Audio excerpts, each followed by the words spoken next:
Buenas noches y bienvenidos a Sala de Prensa. El pasado fin de semana, dos países de nuestra región tuvieron elecciones claves. Por un lado, Chile tuvo comicios presidenciales en conjunto con elecciones de diputados y senadores. Y por el otro, Venezuela, que también fue a las urnas en unas elecciones regionales y municipales que volvieron a contar con la presencia de la oposición. Para hablar de los resultados y el panorama tras los comicios en ambos países, nos acompaña Fernando Suitanich, analista internacional chileno y docente universitario. Bienvenido. Muchas gracias por la invitación. Y también está con nosotros Ronald Rodríguez, investigador del Observatorio de Venezuela de la Universidad del Rosario. Ronald, bienvenido. José Miguel, gracias por la invitación. Ya estaremos más adelante con usted y empezamos con Chile, que concentró la atención del continente por sus elecciones presidenciales. Esa nación deberá volver a las urnas en diciembre para elegir mandatario en segunda vuelta. Veamos el perfil de los dos candidatos, entre el que estará el próximo presidente del Palacio de la Moneda. El 19 de diciembre volverán a medirse en las urnas dos polos opuestos que representan la división política de Chile, marcada por 2 años de protestas sociales. Por un lado, José Antonio Kast, abogado de 55 años y candidato del Partido Republicano, quien obtuvo casi el 28% de los votos. Su propuesta, restablecer el orden y la seguridad, apeló a devolverle a Chile la tranquilidad.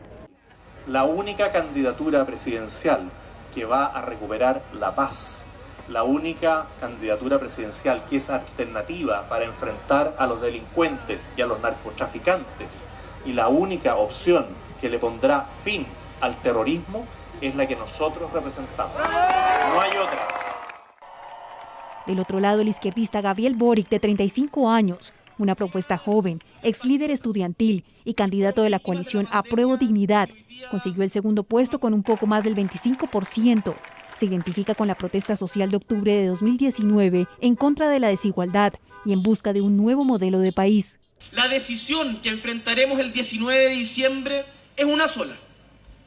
O avanzamos hacia un Chile más inclusivo, más generoso, más preocupado de los suyos, sin que nadie se quede atrás, o seguimos en la lógica del rechazo, de la exclusión y de los privilegios contra los cuales Chile se levantó. Por su parte, el presidente saliente, Sebastián Piñera, hizo una petición a los candidatos. Quiero pedirles, sentidamente, a José Antonio Kast y a Gabriel Boric, desde el fondo del alma, y con mi experiencia como presidente de Chile, que busquen siempre los caminos de la paz y no de la violencia. La jornada no dejó matices ni oportunidad para los del centro. Una de las sorpresas fue el liberal Franco Parisi, un economista que vive en el sur de Estados Unidos y quien hizo su campaña a través de Internet sin estar presente en su país. Quedó en tercer lugar con un 13% de los votos. Afuera la opción de centro, profesor Suitanich. ¿Por qué Chile llega a esta segunda vuelta entre polos opuestos? Bueno, estas elecciones tienen bastantes particularidades, ¿no? Son singulares desde que Chile retornó a la democracia el año 90. Primero, la candidata de la Concertación, la coalición de centro-izquierda que gobernó a Chile en algún periodo, la señora Proboste, salió de quinta, en la quinta ubicación. El señor Sichel, de la derecha que gobernó con Piñera 8 años, salió cuarta. O sea, es primera vez que la derecha, que no participó en el gobierno, y la izquierda, que tampoco participó en los gobiernos, va a dirimir una contienda presidencial. O sea, estamos un poco en presencia de la peruanización de la política chilena, entre Keiko Fujimori y Castillo, aquí entre Kast y Boric.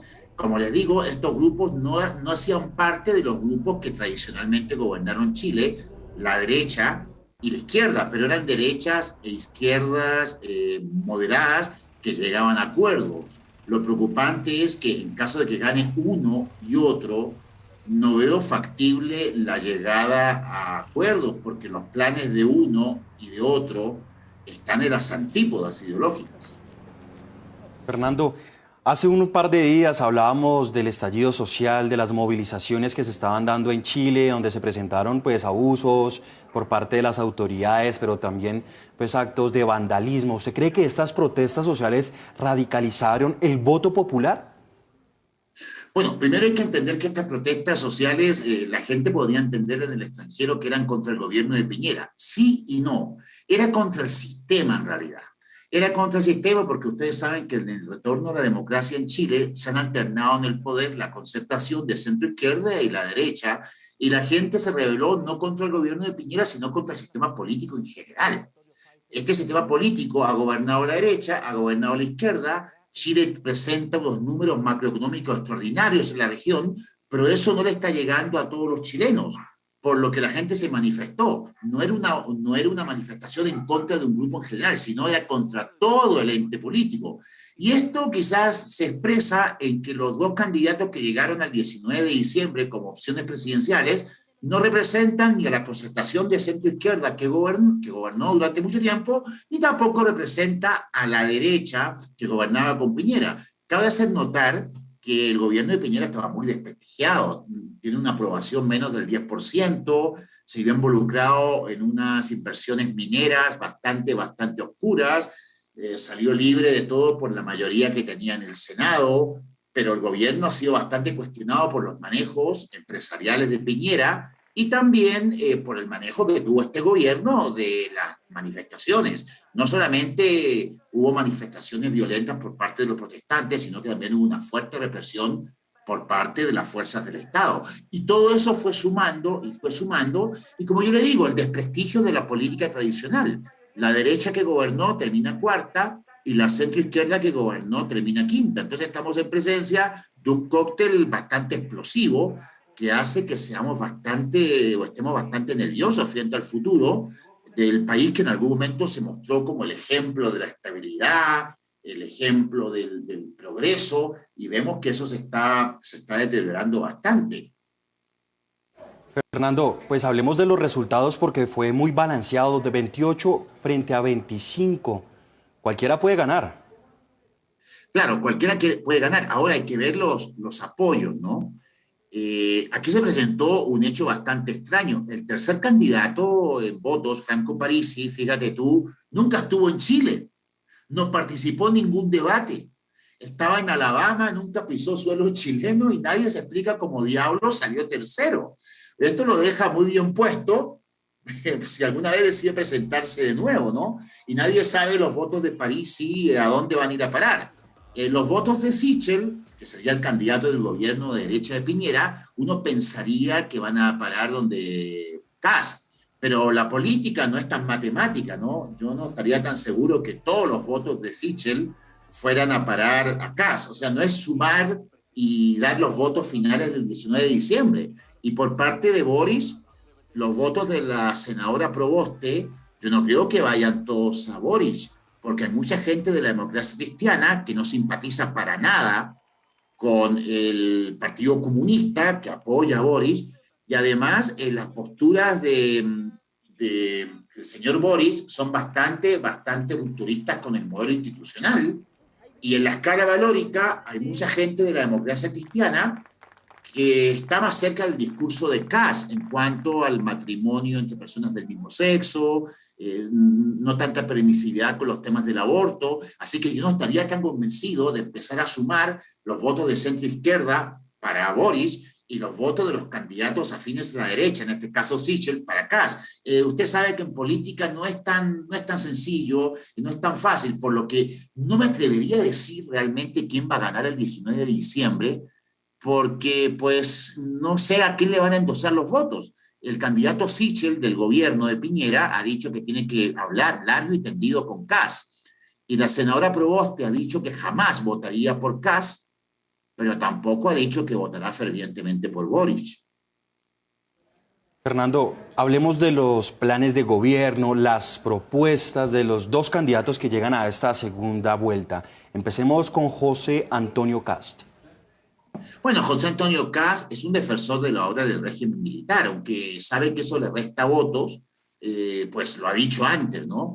También se lo ha vinculado con Jair Bolsonaro, con Donald Trump. Él habló de zanjas como política antimigratoria, o sea, zanjas en el extremo norte del país. Habló sobre todo de enfatizar la seguridad.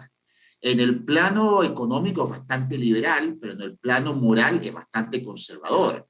Entonces, eso puede hacer que capte votos por un lado, pero también pierda votos por el otro. Y en cuanto a Boris es un candidato de 35 años, que muchos no entendemos cómo llegó a ser candidato presidencial, porque realmente le falta bastante experiencia. Algunos de sus críticos dicen que no domina los temas básicos de la institucionalidad chilena, tuvo bastantes problemas en los debates, sobre todo con las cifras, se le vio bastante débil en los debates. Entonces hay gente incluso de izquierda que no está muy convencida de las capacidades reales de Gabriel Boric, producto de su inexperiencia. Yo creo que Kast es un viejo zorro de la política, está hace muchos años en la política, y con la efervescencia social que tiene Chile, y con lo que ha desmejorado la seguridad en Chile, es obvio que el discurso de Kast iba a calar bastante. Además, no olvidemos que Pinochet, pese a ya no ser, al haber abandonado el poder ya hace más de 30 años, y al haber muerto el año 2006, Pinochet todavía tiene muchos adherentes. Hay gente que todavía considera que Pinochet fue el que salvó a Chile de las garras del marxismo, por lo que los pinochetistas acérrimos están muy contentos con la figura del señor Kast. Y el señor Kast hace mucho tiempo militó en el partido de la UDI, que era el partido de derecha más fuertemente vinculado con la dictadura de Pinochet. Fernando, ¿cuál va a ser ese factor determinante? ¿Cuál va a ser esa agenda que llamará la atención del electorado en esta segunda vuelta? En este momento el tema que más preocupa a Chile son dos, el tema de la migración y el tema de la seguridad. Yo creo que el candidato Kast, apuntando a la seguridad y al retorno a la normalidad, puede ser el ganador de esta contienda. No se sorprendan que la derecha esté ganando elecciones. Vean ustedes Ecuador, vean ustedes Brasil. No me asombraría un triunfo de la derecha nuevamente de Argentina, vean Paraguay, vean Uruguay. O sea, el péndulo ideológico en Latinoamérica es bastante caprichoso, por lo que no me sorprendería un gobierno de derecha a derecha en Chile. Ahora, hay que ver cómo gobierna el señor Kast. En el Congreso aumentó su caudal político, en el Congreso chileno, pero yo no creo que haya una política de negociación como existía entre la concertación de centro-izquierda y los opositores de centro-derecha. Las visiones de Kast y de Boric para el Chile del futuro están en las antípodas ideológicas. Yo no los veo negociando, y eso es lo que me inquieta, porque la democracia, aparte de dar el gobierno a las mayorías, también se fundamenta en escuchar a las minorías. Y yo no sé si el gobierno, Kast o Boric, estén dispuestos a escuchar a los que pierden. Fernando, tenemos entonces el candidato de izquierda, el de derecha, pero tenemos al presidente Sebastián Piñera en la mitad. ¿Cuál va a ser el rol que él va a jugar? Y si puede definir algo, si para la derecha o para la izquierda. Yo creo que Kast ni se va a acercar a Piñera porque lo desprestigia. El gobierno de Piñera está muy desprestigiado y Kast nunca ha dicho que ha sido partidario de este gobierno. Por lo que no veremos, Piñera está en el ocaso, entrega en marzo. Yo creo que cada vez menos va a ir apareciendo en los medios de comunicación. Ayer habló del Palacio de la Moneda, pidiendo la unión, pidiendo que los dos candidatos hagan lo mejor para Chile, que reine la paz y el entendimiento, pero pienso que Piñera en este momento y hasta marzo va a ser simplemente una figura decorativa. Boric, por razones obvias, no quiere nada con Piñera, y Kast es de la derecha que no gobernó con Piñera. La derecha que gobernó con Piñera está representado en el candidato Sebastián Sichel, que perdió, salió en el cuarto puesto. Así que no creo que Piñera cumpla un papel fundamental. Además, ya Piñera ha gobernado 8 años, 2 periodos alternos, y creo que ya no está muy interesado en seguir, ¿no? Yo creo que ya lo que quiere es entregar muy rápido el poder. Profesor Sutanich, gracias por acompañarnos. Para mí un gusto. Muchas gracias. Hacemos una pausa, pero ya regresábamos para analizar los resultados de las elecciones en Venezuela con el profesor Ronald Rodríguez. Ya volvemos.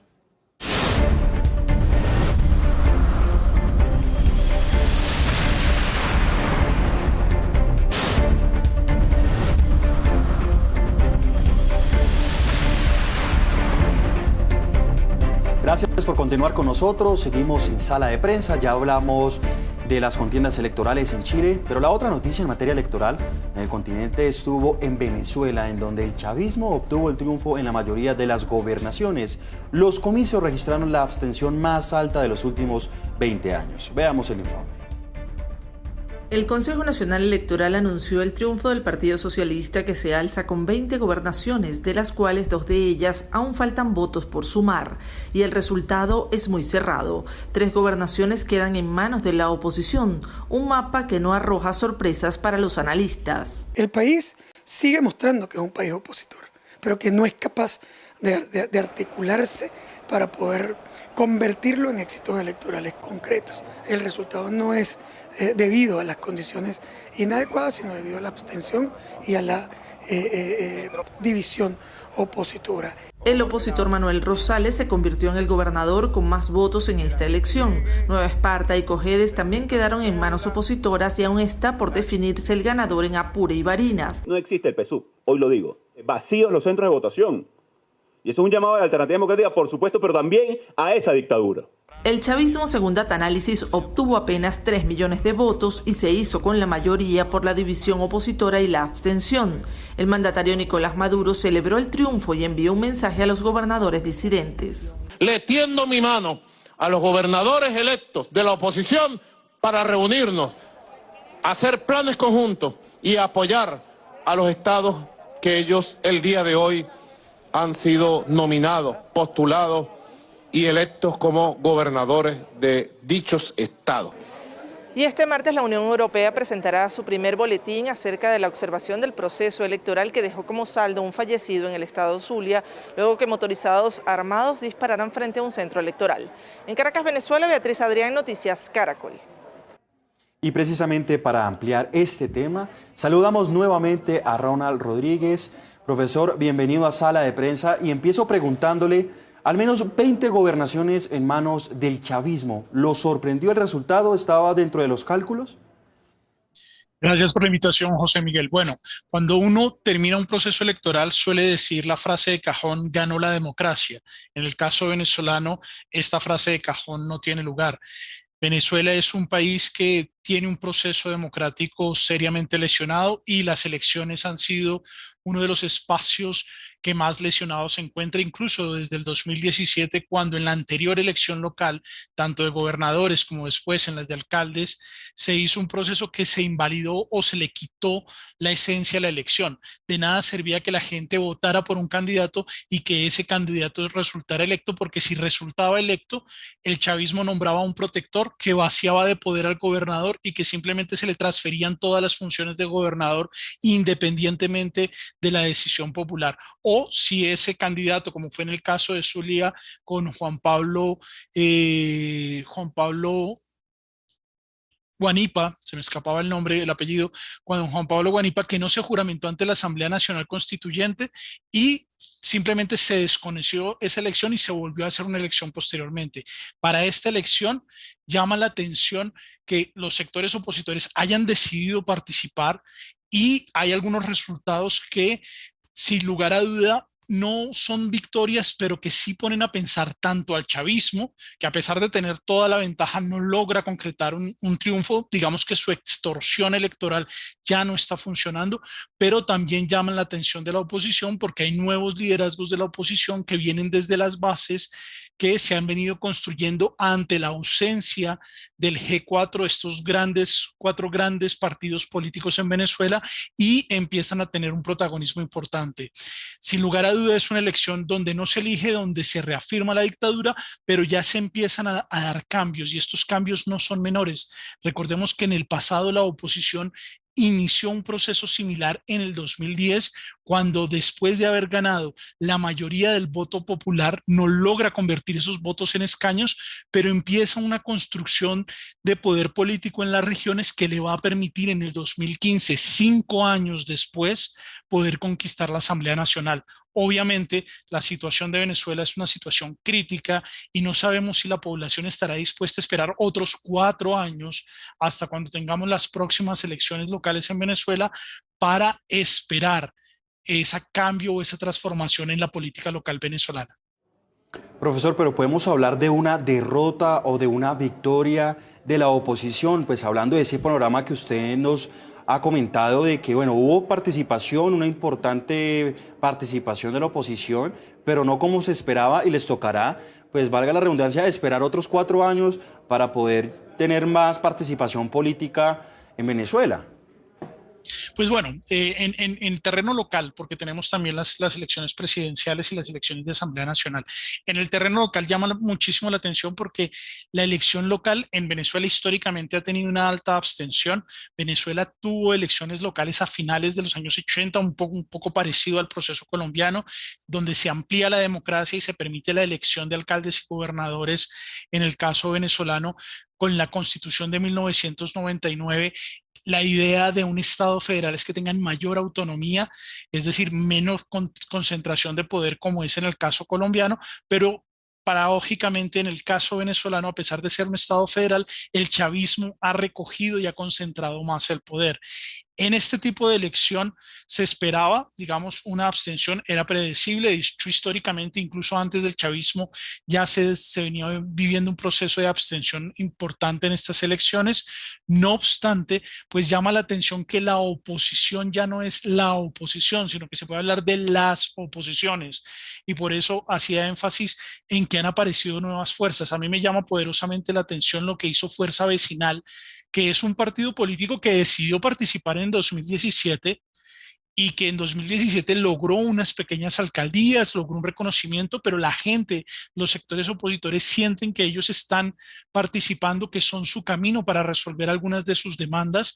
No obstante, la oposición en mayúscula, Primero Justicia, Voluntad Popular, Acción Democrática y el caso de Un Nuevo Tiempo, que es un partido más territorial que está en el Zulia y que recuperó el Zulia. De hecho, pues una de las noticias de esta elección es que Manuel Rosales, que fue un cadáver insepulto en materia política, recordemos que él fue el que recibió la mayor derrota electoral en 2006 contra Hugo Chávez en esa elección presidencial, mantuvo un poder regional en el Zulia y a pesar de lo que ocurrió en las últimas elecciones, que es el caso que contaba de Juan Pablo Guanipa, nuevamente la oposición vuelve a ganar este territorio, el territorio del Zulia, que es un estado donde se concentra la mayor parte de la población venezolana, donde ha salido la mayor parte de la población, hay que decirlo, en esta diáspora migratoria y que aún así logra nuevamente quedar en manos de la oposición y ese poder que tiene la oposición en el Zulia es bastante importante. Tuvimos un pequeño interregno de este chavismo que expuriamente les quitó el poder, pero realmente el Zulia es un estado opositor. Y llama la atención que sea Manuel Rosales, porque Manuel Rosales, como lo digo, es un político de vieja data en Venezuela, vinculado a algunos casos de corrupción y eso no se puede olvidar. De hecho, recordemos que incluso en Colombia, el anterior embajador en Colombia del régimen de transición, Calderón Berti, hizo acusaciones directas contra Manuel Rosales, pero es un líder político que logra nuevamente este fortín de campaña. No obstante, pues el panorama es, hay nuevas fuerzas políticas, hay fuerzas políticas que ya no están en escena y hay fuerzas políticas tradicionales que nuevamente han vuelto a resurgir. Entonces, el panorama político se mueve, no es simplemente la victoria del chavismo, hay muchas cosas que están pasando en el entramado que nos permitirían ver una eventual referendo revocatorio en el 2022 o posteriormente una eventual elección presidencial y saber quién puede llegar a competir contra el chavismo en esa elección presidencial. Profesor, con este panorama, ¿cómo queda la oposición venezolana? Recordando que Juan Guaidó llamó a la reunificación de la oposición, ¿usted lo ve viable?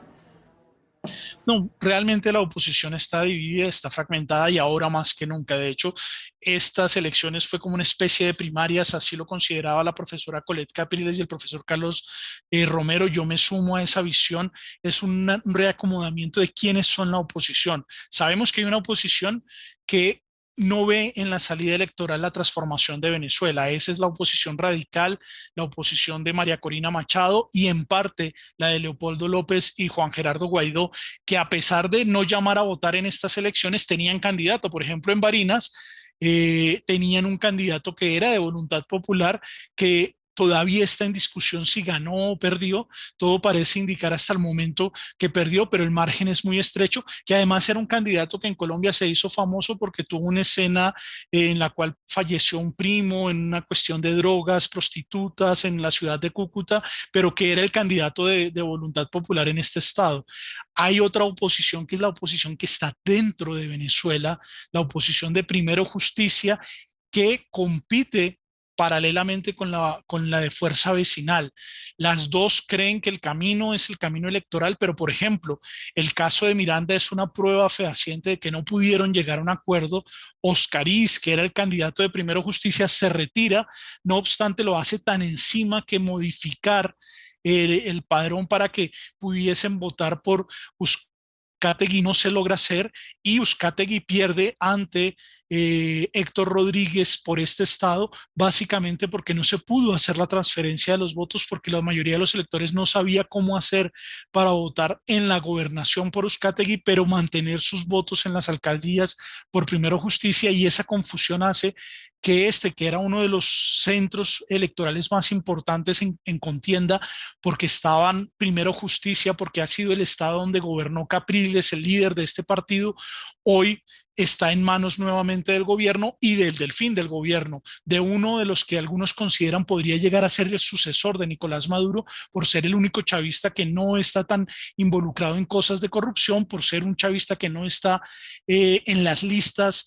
de todas las autoridades internacionales ni tiene sanciones, y esto marcaría que Héctor Rodríguez podría continuar en ese camino hacia la sucesión eventual dentro del mismo chavismo.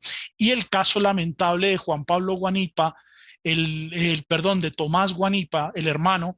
Tomás Guanipa se presentó a la alcaldía del municipio Libertador, que es Caracas, y en este ganó el chavismo, pero particularmente Guanipa, que es el secretario general de Primero Justicia, pues siendo él el que maneja, el que articula la maquinaria del partido, pues se quedó con los votos, no fue ni siquiera el segundo, fue el tercero, lo cual demuestra que no tiene la capacidad para administrar la oposición. Así que lo que tenemos es un complejo, una maraña en la oposición en este momento. Profesor, hablemos de los efectos políticos. ¿Qué buscaba el chavismo en estos comicios con el regreso de la oposición? Sin lugar a dudas, legitimación internacional. Y recordemos que en Venezuela la elección presidencial de 2018, la elección de Asamblea Nacional de 2020 son elecciones que no fueron reconocidas internacionalmente porque carecían de legitimidad. Lo que está haciendo el chavismo con esta elección es tratar de recuperar un poco la legitimidad. Los politólogos que tenemos la pésima costumbre de tratar de ponerle etiquetas a todo, consideramos que el régimen venezolano es una dictadura desde 2017, cuando se crea la Asamblea Nacional Constituyente. Antes de eso, considerábamos que el régimen venezolano era más un autoritarismo competitivo, un régimen híbrido, es decir, ya no era una democracia, pero por lo menos fingía ser democracia. Estamos en ese camino. Lo que vimos en esta elección es que todavía en Venezuela no hay una democracia, pero se trata de fingir que la hay, por lo menos en las formas, por lo menos en la elección se trata de fingir que hay una elección medianamente competitiva, con un CNE un poco más abierto, porque este CNE pues cuenta con rectores que son de la oposición, 2 de 5, y si bien no es una democracia, por lo menos nuevamente tratan de cuidar las formas y fingen que están en democracia. Y esto es importante porque la transición en Venezuela no va a ser pasar de esta dictadura a un proceso democrático. La transición en Venezuela va a ser pasar de una dictadura a un régimen híbrido y posteriormente, y si las condiciones se logran, hacia una democracia. Y eso tarda años. Obviamente, esta elección, el régimen trata de ganar legitimidad, no convence, no logra convencer. No obstante, pues el hecho de que le haya abierto la puerta a la Unión Europea, y tendremos que ver el reporte, el informe que van a entregar el día de mañana, pues nos permitirá tener una mayor claridad. Será muy seguramente un reporte negativo, pero que permitirá ir buscando qué hay que ajustar para que el próximo certamen electoral, por ejemplo, si hay un referendo revocatorio el próximo año en Venezuela, ¿qué se requiere para que ese referendo revocatorio sea muchísimo más legítimo, para que tenga muchísimas más garantías? Profesor, finalmente y muy brevemente, ¿cree usted que la apatía electoral continuará en los próximos comicios o qué podría motivar una mayor participación? La mayor parte de la población venezolana no se siente representado en el chavismo, pero tampoco se siente representado en la oposición. Y esa es una de las particularidades del sistema político en Venezuela. Las elecciones no se consideran una herramienta de cambio.